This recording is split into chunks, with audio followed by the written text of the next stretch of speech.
want to read to you the 10 Codependency Commandments that I created and are in my book, Codependency Now What? It's not you, it's your programming. Because I think that for many of us who are struggling with codependency, what we come to realize is that the problem is us. The problem is rooted in our identity. The problem is rooted in our behaviors, and it affects our relationships. Don't forget to subscribe and click the notification bell so that YouTube alerts you every time I upload a new video. Most oftentimes, codependency is rooted in some type of childhood trauma, and emotional neglect is trauma. Anything that happens to a child that they are unable to process at any given time can be considered traumatic. It's very easy to traumatize a child, and the more helpless and powerless a child felt, the more traumatized will be the child.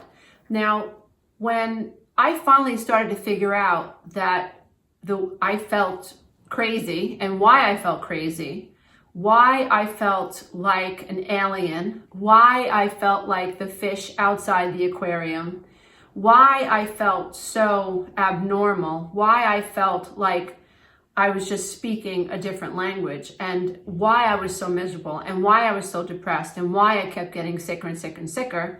When I finally found the right therapist, and the therapist said, listen, you're not crazy, but you are codependent, and it's going to basically take everything you've got to heal from this, I was excited because finally there was a name for what I felt. And so when we're codependent, we push our needs aside for the needs of other people. We have learned that in order to feel connected to other people, we have to ignore the self. That we need to worry more about others than we do ourselves. So we are rescuers. We are people pleasers. We are people who suffer in silence. We are people who say yes when we mean no. We are people who feel like it is our responsibility to save and to fix other people at the expense of ourselves. So what other people are going through is more important than what we're going through. We stop what we're doing to make sure that everybody else is okay. These are really nice qualities, but they can cost you your life because you end up running on empty, right? You also feel like your identity is wrapped up in being needed by people. And so you attract people who need you. You are a giver in a relationship. So your energy is giving. And what you do is you attract energy vampires. You attract people who take. You do not feel good about yourself. You have low self-esteem. You lack boundaries. You shudder at the idea of someone being angry. You feel like you are the peacemaker in the group. It's up to you to fix everything. And you are basically a feather in the wind because your mood is dependent upon the moods of others. And there comes to a point where a codependent person will eventually crash because there's nothing else left to give. In my case, I was obviously below the veil of consciousness, as I like to say. And I thought that if I denied my needs and I took care of everybody else, then everybody would behave a certain way. And certainly they would love me, which is what I was programmed to do, was to cater to other people. And yes, if I cater to you, you're going to cater to me, right? Wrong. If I take care of you, you're naturally going to take care of me, right? Wrong. If I bend over backwards and don't complain, eventually you're going to pat me on the back and say, wow, you're a really good girl, right? Wrong. That doesn't work that way. And what we discover as codependents is that we're living below the veil of consciousness through this brainwashed childhood programming. We see the world and ourselves in a corrupt way, which affects our behaviors, which is rooted in an identity issue because we don't have a self. And it affects us in relationships with other people and ourselves. So it is us. When you have codependency, it is you. You can't escape it. And it's awful. It's absolutely awful. And people live this way for their entire lifetimes. My mother died as a unrecovered codependent adult child of two alcoholic parents and never broke through and never broke free. And so while I was recovering, I realized that I was feeling very topsy-turvy. And It was scary to think that the thoughts in my head were corrupt. And it was frightening to think that this was all on me. Like I had an identity issue. So that meant that the way I viewed myself was faulty, and the way I viewed other people was faulty. And so it was all on me to fix this, whatever this thing was. And so I developed these anchoring thoughts, which I eventually, when I wrote Codependent Now What, It's Not You, It's Your Programming, I turned them into commandments. And you will be able to, in the description box, I have a free link that you can download the commandments for yourself. Now, the reason I wrote them was because, like I said, they became anchoring thoughts that I would remember, like the 10 Commandments, that was like, kept me on track. Because it was so confusing to process what I needed to process at the time and to heal myself and to heal from codependent thoughts. So I want to run through them for you.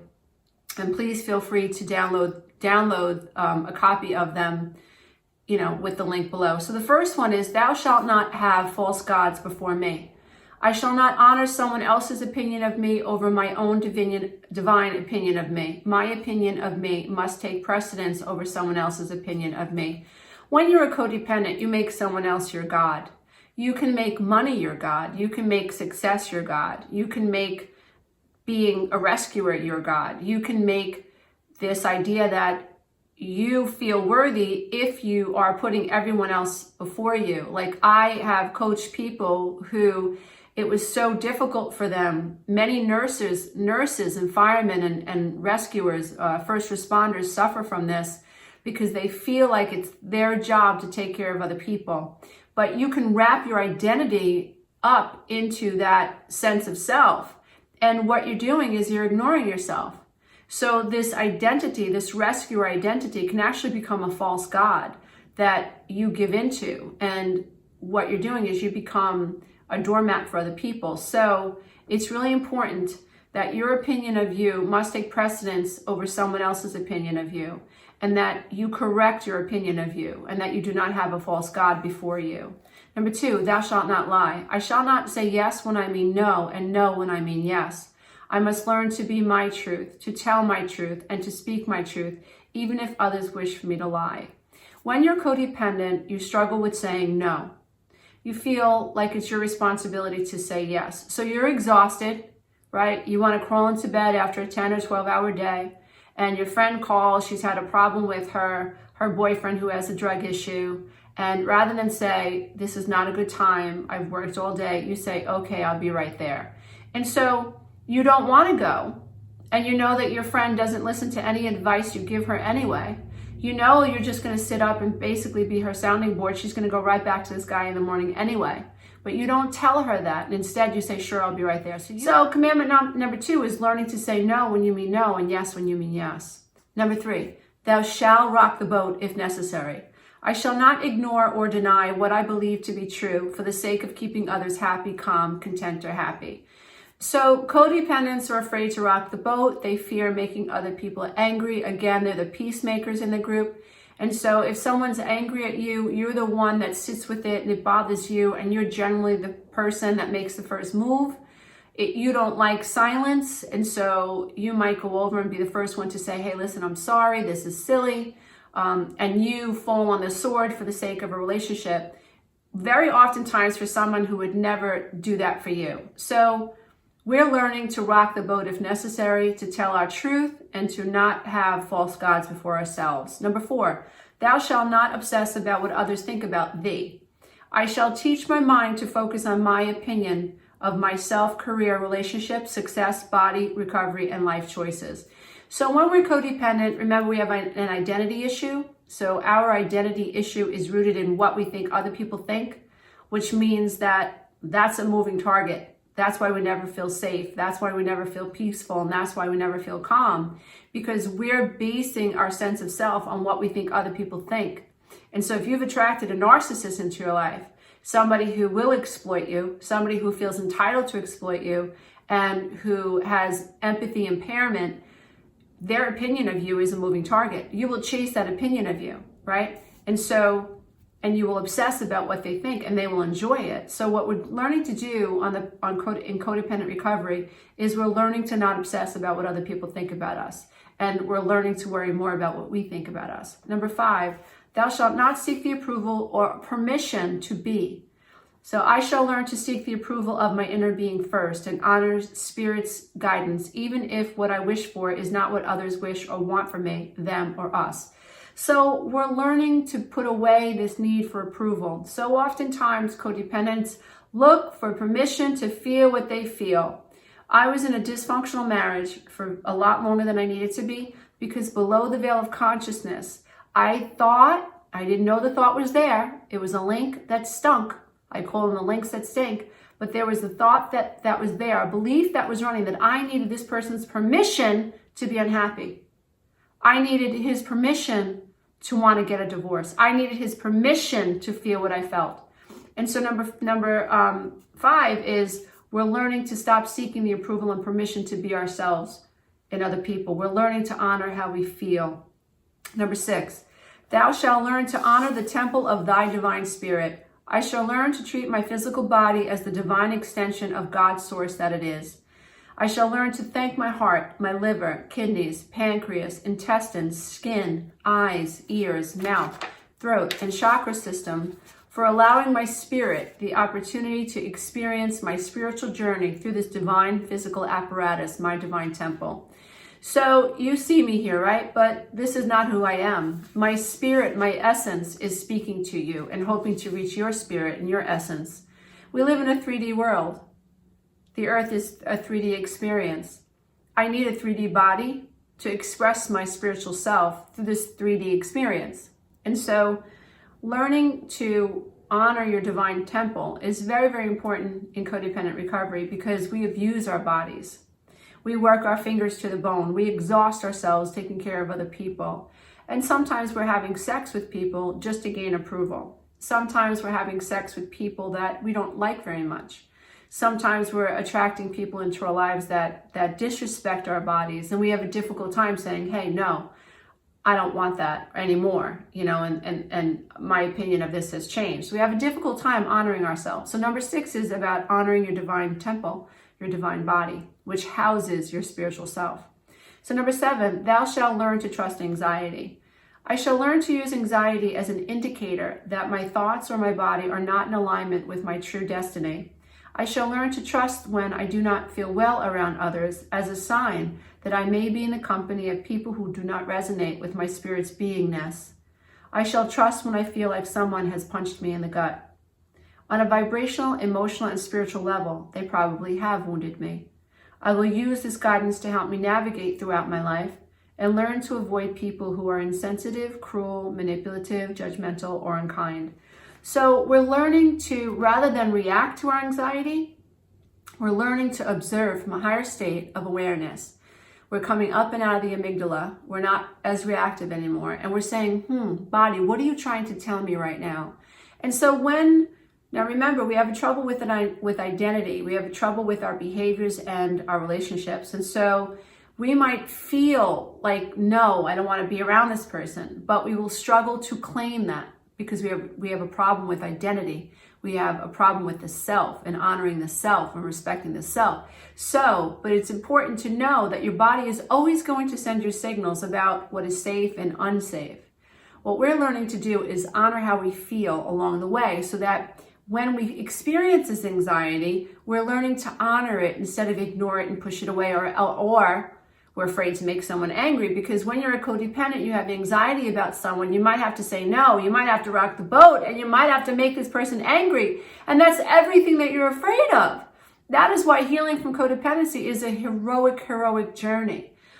So learn to trust your anxiety. Number 8, thou shalt seek contentment and stillness and avoid chaos, unpredictability, indifference, or abuse. I shall seek to remove myself from situations, conversations, and stories and images and people who will elicit tension, unhappiness, anger, or depression in me. I shall learn to take responsibility for my gut reactions and extract myself from situations rather than contribute to ones that cause my being to be out of alignment with contentment. So As we're healing from codependency, we're recognizing how we have contributed to relationships that are unhealthy. We are recognizing that we haven't set a boundary. We're recognizing now we're honoring our anxiety and we're saying, wow, maybe I don't like that conversation, or maybe I don't believe in that train of thought, or maybe I don't want to go there, or maybe I don't want to watch this, right? And so now instead of pushing it away and pushing it away, we're allowing it to come up and we're saying, this really is how I feel. And then we're learning to say in the 3D world, we're learning to act on what we feel. We're speaking up for our true self, which is helping us revamp our identity or our sense of self. And we're saying, no, I'd rather seek contentment. I would rather be alone. I would rather not do this. And so you're honoring what's showing up in the 3D world. And if it's unpredictable, unsafe, and it's creating chaos, you're learning to say no. Number 9, thou shalt learn to accept others have rights to their own reality of thee, even if their reality is faulty, hurtful, discouraging, disproving, shameful, and wrong. I shall learn to accept that I have no right to control how other people think, feel, and or behave. I shall learn to honor how other people feel, how they think, rather than engage in trying to change how they feel. I shall learn to walk away from people who fail to see the good in me. And so what we do as codependents, number 1, we're attracting unhealthy relationships. We're not setting boundaries. So most often we're attracting people who are unkind and abusive and are trying to exploit us in some way. Our kindness, our money, our time, whatever. And we have a difficult time saying no. So when we start to say no, we have to start taking responsibility for being uncomfortable when we start saying no. And we have to start accepting what we cannot change. Codependents go into relationships thinking, I'm going to be so good and then I'm going to be able to change this person. Or, my husband's an alcoholic, but, as long as I stay, eventually he'll see the error in this and he'll stop drinking from me. It's not going to happen, right? And so we're learning to accept that other people are going to be angry when we start creating a new identity. When we start, our new identity is rooted in I am enough instead of I am not enough. And we're learning to accept that we can't control people.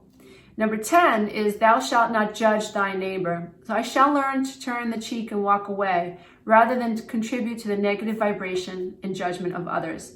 I shall learn to bless all that is and to navigate my thoughts, actions, and intentions according to what my spirit discerns as either in alignment with my divine being or out of alignment with my divine being. So we're learning that we're changing our identity. We're going from I am not enough to I am enough. We are changing our behavior. We're learning to not be controlling. We're learning to be accepting and surrendering. And we're learning to not be judgmental of people that we can't change. And instead we're saying, okay, namaste. I can walk away in love and light.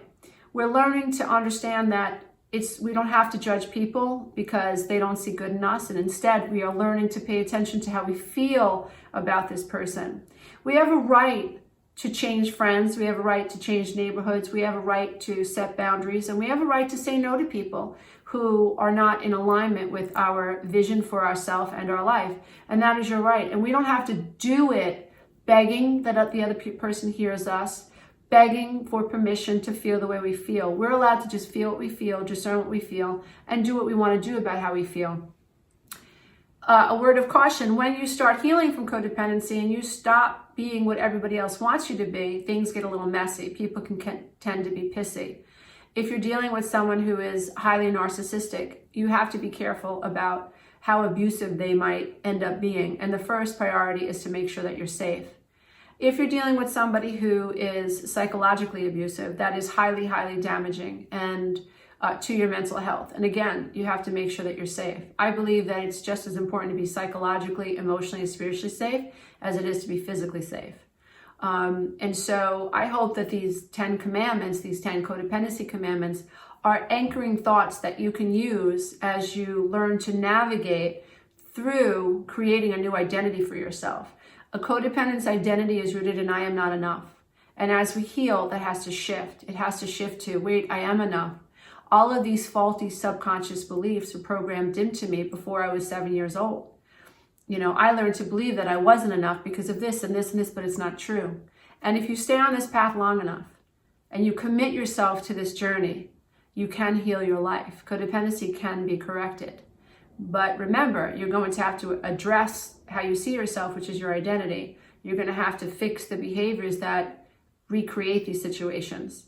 And ultimately, you have to shift the relationship that you have with yourself before you can shift the relationships that you have with other people. Thank you so much for being here. And I hope that you appreciate and learn to use the commandments that are found in Codependent Now What? And I really hope that you take advantage of the link that's in the description box. Anybody can download it and print the commandments themselves. And if you want to listen to Codependent Now What, you can do so at audible.com. The link is also in the description box. Just read their fine print so you know what you're getting into. And feel free to join my newsletter at www.lisaaromano.com. Just this morning, I sent out a free podcast for people who join my newsletter. And if you're interested in learning about my 12-week breakthrough coaching program, you can find out more about that at www.lisaaromano.com as well. I hold a summer session and a fall session, and I moderate the class myself along with the team. And we'd love to help you heal from codependency and narcissistic abuse. Namaste, everybody. Until next time, be careful out there. Bye for now.